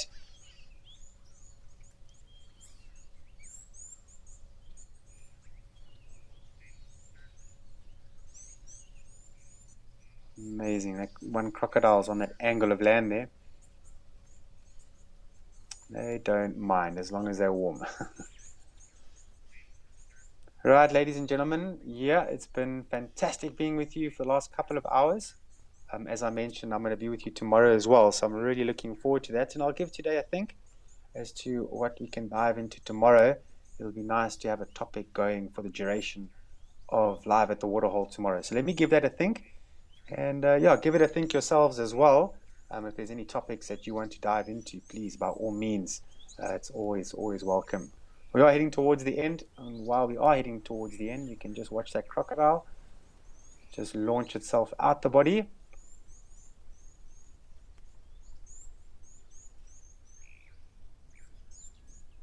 All right, but anyways, lovely. Have a good day, everybody. Enjoy Sunset Safari. I'll see you tomorrow. Until then, happy viewing.